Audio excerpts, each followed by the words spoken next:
Live. The voice of the UK. Nicky Campbell. Listen live, pause, rewind and discover with the BBC Sounds app. Good morning, hope your weekend was good. It's Nicky here with the Nation's phone in. Now, we're going to talk weddings at 10 o'clock. Can't wait for this to hear your thoughts. Are weddings a waste of money? Bah, humbug. It's because of this lavish, some would say exorbitant wedding. Tone deaf, some are saying 3 million quid it cost there in Florida. Brooklyn Beckham, Nicola Peltz. Her parents paid for it. Rachel was saying earlier on, as a man with 4 daughters. I kind of wincing at that sentence. It's spread over 3 days, organised with 3 different wedding planners. Enough for now. That's at 10 o'clock. Our wedding's a waste of money. Average cost of a wedding in this country is astonishing. But we'll come to all that. Enough of weddings. What about Rishi Sunak's honeymoon? Well and truly over. Akshata Murty, his wife, is to keep her non-dom status for inheritance tax reasons. She pays little or nothing on that in Indian law, but she's going to be coughing up the tax in this country on her international earnings from now on. Some will say, whoa, what about the backlog? So this is all with the context of Boris Johnson walking the streets of Kiev with Volodymyr Zelensky. That's a political optic in it all, isn't it? Previously, Rishi Sunak, meticulous about his image, wasn't he? He was today's man. He was tomorrow's man.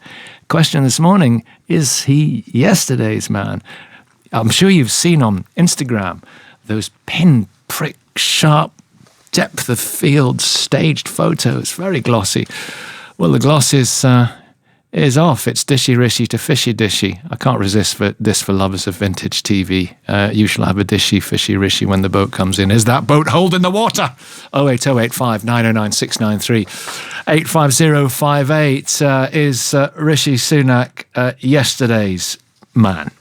This is BBC Radio 5 Live. Call free 08085 909 693. Text 85058. Text will be charged at your standard message rate. Message on WhatsApp 08085 909 693. Visit bbc.co.uk/5live terms for our terms of use. I want to talk to you. I want you to talk to me. I want you to talk to each other about this. Let's see what you all think. There's lots of hoo-ha in the press and in the media about it. Maybe you think it's just a bunch of hoary old hacks trying to kick the government. Okay, say what you want. A couple of things. He's written to the Prime Minister to get himself investigated by the head of ethics, see if he can get a clean bill of health that way. Perception remains this is the man making taxes for the rest of us. And there's this business about the green card as well. He held a US green card for 19 months after becoming Chancellor in 2020. Green hard, hard as it might be, green card holders must pay US tax on their worldwide income pledge that the US is their forever home. So there's a confusion about that. Do we want somebody who's not committed to this country to ever be Prime Minister? Is he still the man? What do you think? Carol in Derbyshire, Mark in Manchester, bring it on, wherever you are. Good morning, Carol. Good morning, Mark. Morning. Hi. You're right. Felicity Huston is tax consultant and former tax inspector. Hi, Felicity. What do you make of this all? It does smell a bit to many people, all this, doesn't it? From the Chancellor of the Exchequer. And I just wondered about his political prospects in the light of this. But what do you make of the whole financial structuring of it? Well, there is an ancient tax case which says that, everybody is allowed to arrange their taxes and their income and their affairs in such a way as to pay the least tax required. It is not the job of any citizen to actually, increase their tax burden. And of course, we have the highest burden, they say, for about 70 years at the moment. So maybe Rishi's feeling the pressure too. Give us the but. But the problem is he's the Chancellor of the Exchequer. To the but. That's the difficulty, isn't it? And his wife is married to the man who is collecting the tax, that sets the tax rules, and wants, we gather, to be the leader of the country. And that's where it all starts to fall apart. So although, a bit like the old expenses row, do you remember, it's all within the rules. I could have a duck house paid for by the taxpayers because it's within the expenses rules, as the MPs told us. This is all within the rules, but it doesn't make people happy about it. I wonder, our listeners, do they give a duck house about all this? Or maybe they don't. Maybe it's all kind of something that we're whipping up. I don't know. I just think at these times, at this particular juncture, when things are so tough for people, we did discuss this on Friday. Lots of other stuff has emerged over the weekend. We had the new developments of her giving up, well, not giving up the non-dom status, but agreeing to pay taxes on her international earnings in this country. He's going to have himself investigated. He's apparently furious. There's going to be an internal investigation to see how the leak emerged, where that drip actually came from. Many people have their suspicions on that front. But as you say, it's the Chancellor of the Exchequer, and there's an interesting political question I want our listeners to address this morning. So please do. He was the man with the glossy shine, wasn't he? And I just wonder if he's still electable to the highest office in the land, to which he clearly aspired. You're not here to talk politics, but Felicity Huston, stuff like this does stick. Oh, it does, yes. It's that feeling of there's one rule for us and another rule for them. And, an internationally successful individual like him and his wife and so on, it just feels like they don't really belong to the UK. The green card sort of reflects that idea. They don't feel very rooted in our country, unlike the rest of us. And they organise their lives. The rich are different, isn't that it? I mean, they just live differently from us. And I'm afraid we are stuck with it and they aren't. And it just looks appalling.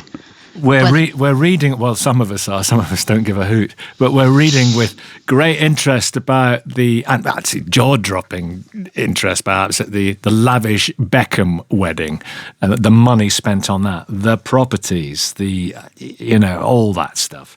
He's up there. These two are up there, and some people might say, good luck to them. Do people really have to relate to politicians in that way? Is it not about them actually doing a good job? People will ask, Felicity. Well, isn't it the idea that, the politicians, they used to be asked, remember, about the price of a pint of milk, try and show... He was asked about bread recently, and apparently he swerved it. No, well, I must admit, I don't drink milk, so I wouldn't know how much a pint of milk is either, and it comes in litres, But it was always a test of how grounded they were. I always think that the best thing Rishi and any of these politicians who are suffering from getting a bit out of touch is to head down to Tesco's or Asda on a Friday night or Saturday and do the family shopping, preferably with the children, and see how you get on and see what's actually the reality of people's lives, as opposed to these folk who, once they become senior politicians, really have no concept of how the rest of us live. And actually, a man married to such a wealthy woman, it's a long time since he's had to go down to Asda and look at the reduced counter. Yeah, there's other stuff as well which makes you wonder about I'm just throwing this stuff out there, makes you wonder about his judgment giving £100,000 to his old school, the public school Winchester College, making that particular donation when a lot of schools are struggling at the moment, and he's responsible for those budgets. And also, there's a massive refurbishment of swimming pool and everything like that of his place in Yorkshire. Okay, none of my business. None of my business, you might say. Carol in Derbyshire, Mark in Manchester, Felicity's with us for a wee while yet. Carol, none of my business? I think it's everybody's business. I'm very disappointed because I quite like him. I think he's a personable chap. But I'm really quite relieved that this has come to the fore, because I don't think I'd want him leading the country. Was there a time when you did want him to lead the country? No, not really. No. I quite like, I can't think of his name now. Boris Johnson? Tobias Ellwood. I think Tobias Ellwood, yeah. Military man. Perfect. He's so honest, he's so outspoken, and I'd like him as TM. But that's probably not going to happen because he's a bit junior at the moment. No, I think he's going to be under a lot of pressure from the family if they've got that much money. I think it's going to always be a pressure to have a sort of leaning towards foreign aid and things like that. No, I just think, I'm not cross about it, but it's just one more nail in the coffin for the Conservative Party, I think. Mark, do you agree? Another nail in the coffin? It's that sense of entitlement. do as we say, not as we do. We've seen that of Boris Johnson, of course, with the parties. We're now seeing it, with Rishi Sunak with the accounts. Is that the case, Mark? Well, I think his position is untenable as a leader and perhaps even the Treasurer, because you can't show leadership if you are using a loophole or a close family member is using a loophole. Remember, when you're married, effectively and legally, you share 50-50 of all your assets. So his wife's money, in many ways, is half of his money. And he can't, and I think he will end up paying all the tax he needs to pay because he can afford to do that, and he knows that it's for him. It's not his tax. It's not his tax. It's her tax, and she's a businesswoman in her own right, a very successful businesswoman. And she, if she's going to be based in the UK, she should pay all the appropriate taxes in the UK and not claim non-domicile status, because it is a loophole that suggests to people that they are too wealthy to have to bother with the regulations that everybody else in this country has to bother with. And that's fine for super wealthy people. But the problem you've got is this guy wants to lead the masses, the demos of this country. And if that's the case, his position is untenable. For me, it's poor leadership. That's what it comes down to. It's poor leadership. He's got to lead the government. He's got to lead the people. And at the same time, he's still done nothing about the £40 billion of fraudulently claimed COVID claims that have been made by the British people. And that also suggests to me that he is a poor leader, because I think if it takes, even if they say it's not worth going after the money, I don't agree with that. It's £40 billion.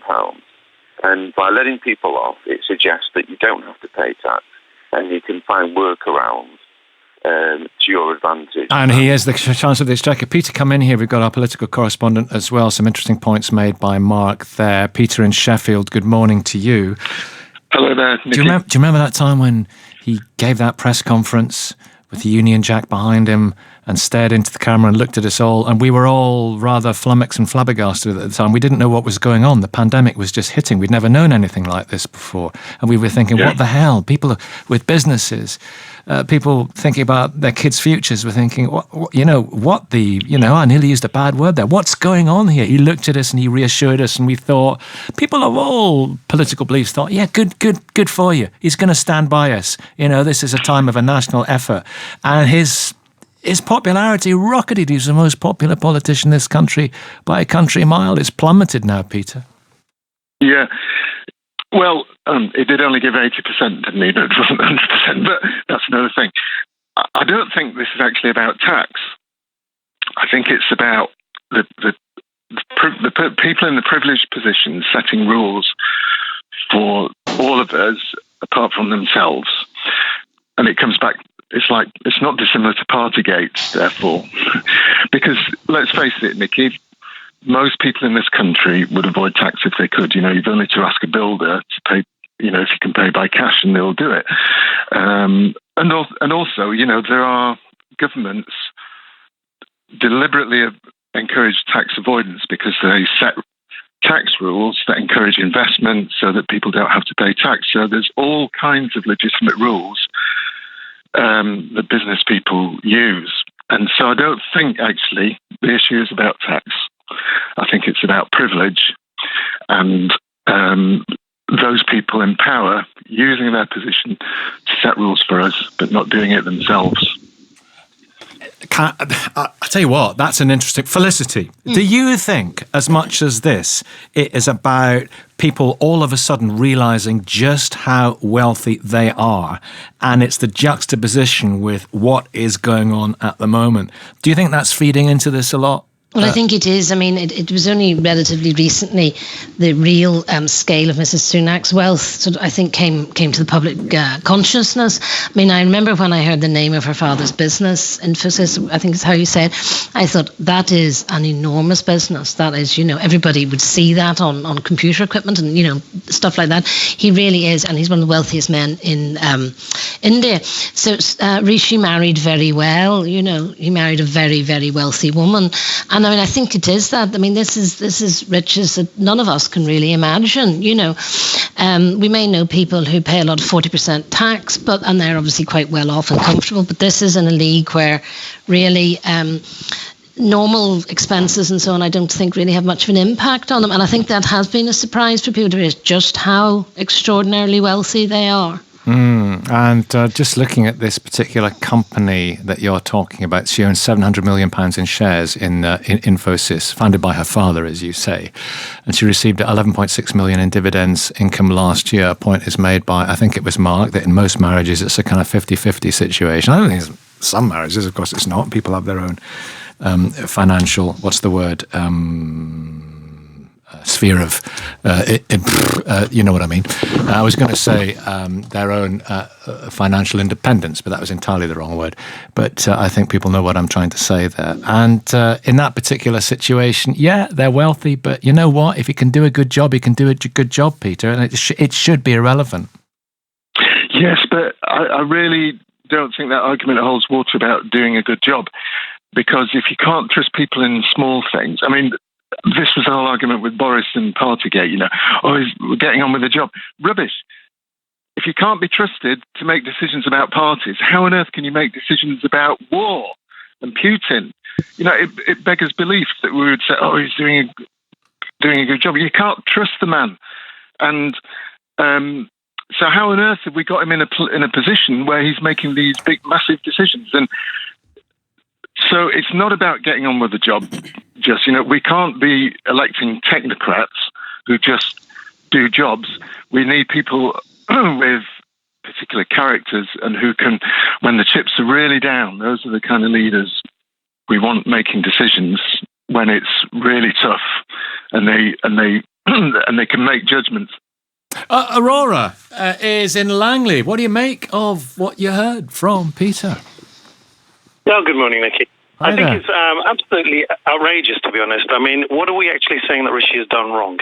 Is his fault here? Is it that he hasn't gone to his wife and told her what to do? Is that what we're saying? Is that, Rishi, you're a bad person because you haven't told your wife, who's a successful breadwinner, who's earned her own money, her parents have owned a successful company, you haven't gone to her and said, this is what you must do to support me. This is how you should change your career. This is how you should structure your finances, because I'm telling you this is what you need to do. Is that what we're saying? His fault is that he hasn't dictated to her how she should run her financial affairs. Did he understand that it would look terrible? That's perception, absolutely. So now we're He's saying the Chancellor of the Exchequer. People are struggling. Absolutely. And his wife, absolutely. Let's judge him for his actions and let's judge him for his work. We're going to start judging every politician on their partner now. Is it because she's a woman and she's the wife that she needs to fall in line? I mean, what is the problem here? Let's judge him absolutely on his results. And I've got problems with some of the things he's done, and I've got problems with the other politicians, but why are we judging him or other politicians on their partners' decisions?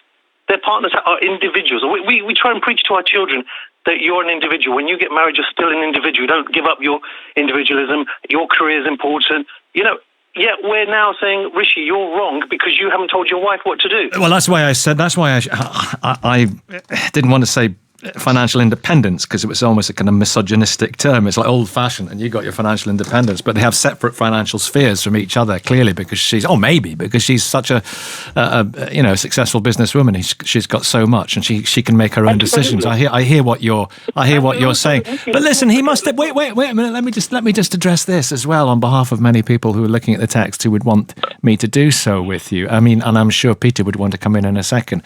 There's a number of other questions here. Surely he knew it would come out. Surely he anticipated an outcry when it did come out. Did he think he could just brazen it out? Was he stupid? Was he an idiot? Was he complacent? Was he arrogant? There's all these questions to answer. He's the Chancellor of the Exchequer. It is all about perception.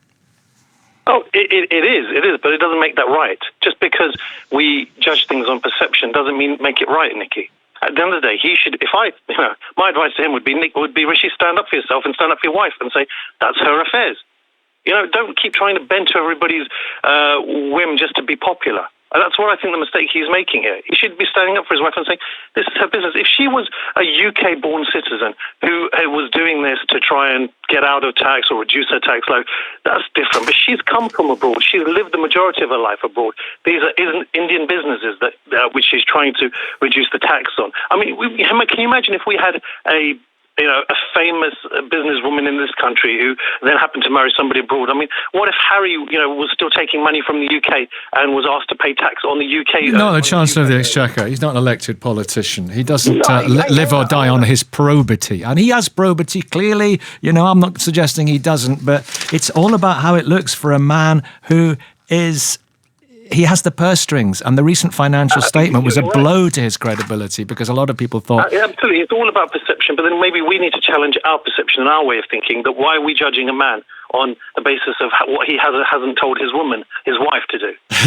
Peter, come back in here. I think a lot of it's down to our backward thinking, to be honest. I think he's got a point. Would have been my...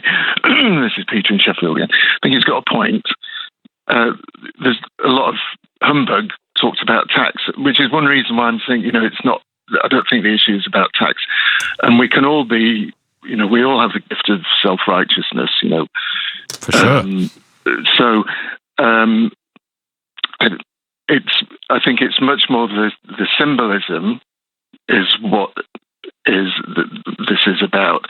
And, which was, my point earlier that, governments deliberately set tax rules, and I do have a little bit of sympathy for him in that it's in today's age it's almost impossible not to suddenly walk into a brick wall that you never saw was coming because of social media or because of the way that you're suddenly caught out, because it's very easy for anybody in public life to suddenly get caught out. But this is like the Secretary of State for the Environment having a coal mine in his garden. Do you not have sympathy for the people on benefits? The benefits are going to go up by 3% when the inflation is going up by 8%. How does this look to them?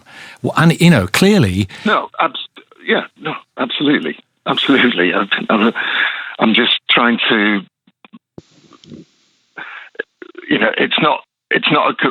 It feels like it's not a completely black and white issue. Do you think this is a career ender? I just wonder. This is what we're all addressing this morning as to whether his very high-minded political ambitions. Clearly, he wants to be prime minister. I think I can say that with fear of contradiction. Whether that is now holding the water, all that stuff. He clearly doesn't. With what we know, he clearly doesn't look like the guy next door anymore. But what about the guy next door? David Wallace-Lockhart, good morning, our political correspondent. How are you doing? Good morning, Nicky. I'm well, thanks. And there was the man next door, walking through Kiev yesterday, looking like a real statesman with Vladimir Zelensky. What about those optics? Well, I certainly think if you were to compare, I suppose, in public relations terms, the past few days for the Prime Minister and the Chancellor, it's certainly been a better few days for the Prime Minister. Like you say, that visit to Kiev, which, let's face it, it's hard to keep secrets in politics these days, but it was kept under wraps until the Prime Minister was there, and the Ukrainian embassy tweeted a photo of him meeting with President Zelensky. Even political opponents saying that they were impressed by him going there and showing that level of support. And it did feel like, from both the Ukrainian public to an extent and Ukrainian politicians, that they did appreciate that effort and they have been quite complimentary of the support Boris Johnson and the UK government has given, both on fronts like sanctions and weapons. But like you say, quite a contrast there to the past few days the Chancellor has, which is really has involved some firefighting for his reputation. This was the man with the shiny teeth, wasn't it, before, but not so much now? Do you think his political ambitions have been seriously scuppered? It's certainly been let's put it this way, a speed bump. Rishi Sunak, in his personal brand, which a lot of effort went into building up. We all remember with schemes like furlough, Eat Out to Help Out, those schemes to help people during the pandemic. They were always very much sold to the public as Rishi Sunak schemes. And perhaps it is quite easy to be popular at a point where you're giving people money. That the hard work, and he's conceded this, begins now when it comes to asking people to start paying that money back. And last week, for example, those increased rates of national insurance kicked in for most people in the UK to try and pay some extra money to try and clear NHS backlogs. And really, the timing could not be worse for him in terms of optics. And it's important to stress, there's no suggestion, for example, with his wife Akshata Murty's non-dom status that she has breached any rules for her personal circumstances. It's completely within the rules for the UK's financial system what she's done. But politically speaking, really a feeling there that perhaps there's an element of one rule for people who have a lot of money and one rule for the rest of us. And he's now taken the position that sunlight is the best disinfectant, I think. We know now he's written to the independent advisor on ministers' interests, Lord Geit, asking him to review all his declarations of interest. You'd imagine the Chancellor is quite confident he has met all the rules he'll have to do, and you'd assume that's why he's written asking for all of this to be reviewed. Labour saying a lot of unanswered questions. But, if it's found that Rishi Sunak has, been completely in keeping with all the rules, which he seems confident he has been, there is still that question of optics about him and his judgment of how his personal financial situations and those of his family may go down with the public at a time when he is asking most people in the country to pay more tax. And all this stuff has been exposed, isn't it? The Sunaks have just spent a load of money on a swimming pool, tennis court and gym complex at their manor house in their Yorkshire constituency. But, good luck to them. Many people will say, what relevance does that have? But it's all part of the image thing, isn't it? People are now getting to grips with the fact that this guy has loads of money. Yeah, and I think, the public were aware that the Chancellor was in a very comfortable position when it comes to his personal financial situation. What has become evident over the past few weeks with a lot of revelations of his wife's finances, and I appreciate what one of your earlier callers was saying, that this is Akshata Murty is her own person with obviously an impressive business situation, but the government itself concedes at points that household finances are relevant, and therefore it does factor in to Rishi Sunak's situation. These revelations, for example, about the level of shares she owns in this company, Infosys, which do seem to be worth hundreds of millions of pounds. Perhaps the scale of wealth is becoming evident. And when we factor in there with her non-dom status, which allows her, we believe, to pay £30,000 a year to not have to pay tax on overseas income in the UK. Though, important to stress, she has now announced going forward she is going to pay that, even though she's not obliged to. I think that does create a picture of disconnect at a point where many people are really facing terrible problems with the cost of living, and the Chancellor is facing accusations from opposition parties, from many people in society, that he is simply not doing enough to help people with this. Then perhaps that idea of, hang on, do you understand what people are facing currently? I think that becomes a prominent question in many people's minds. Yeah, well, he's asked Lord Geit, he's the wallpaper man, to he's not the decorator, I don't mean that. He looked into the Prime Minister's wallpaper at one point. That's yes, right. That's correct. Lord Geit is getting cash in hand for doing this. So he's basically, he's the guy, as you say, looked into the Prime Minister's wallpaper. He's going to look at all this, and as you say, he's looking for is Rishi Sunak a clean bill of health?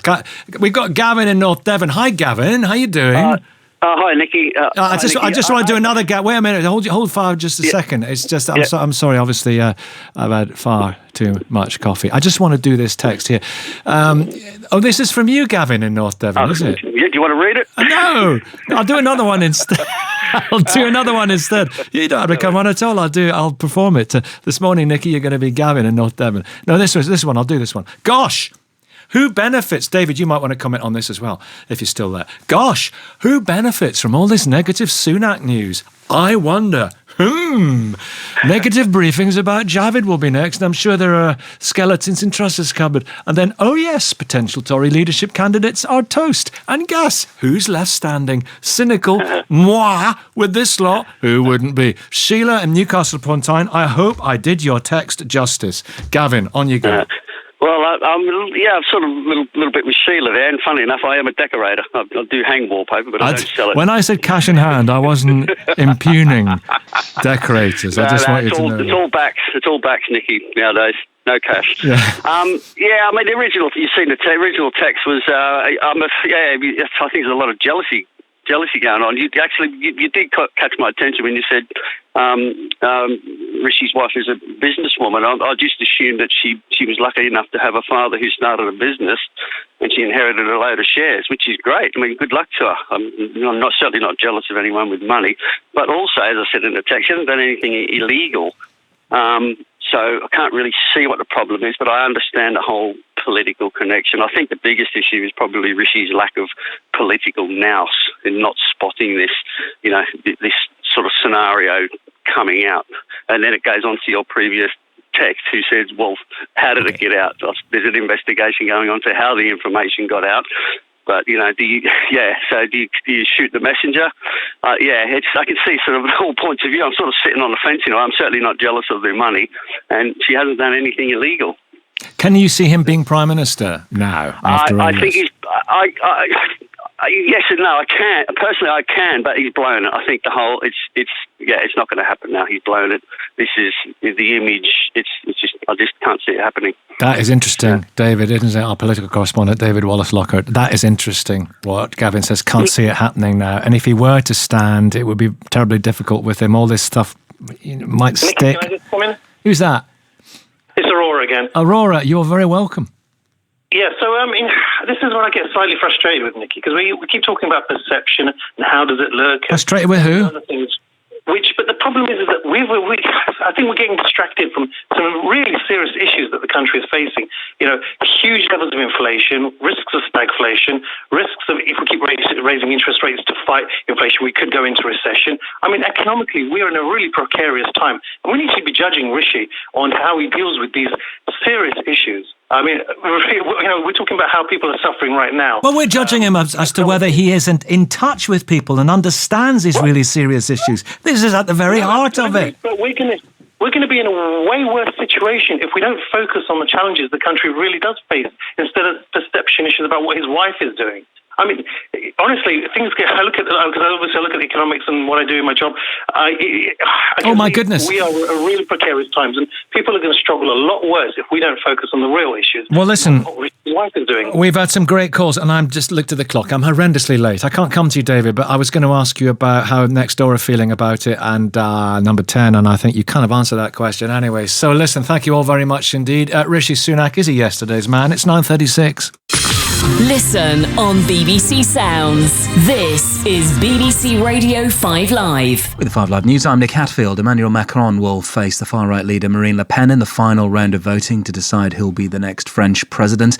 In the first round of voting, he won by around 4 points, but opinion polls suggest the runoff could be much closer. The Chancellor, Rishi Sunak, has referred himself to an independent advisor for investigation to try to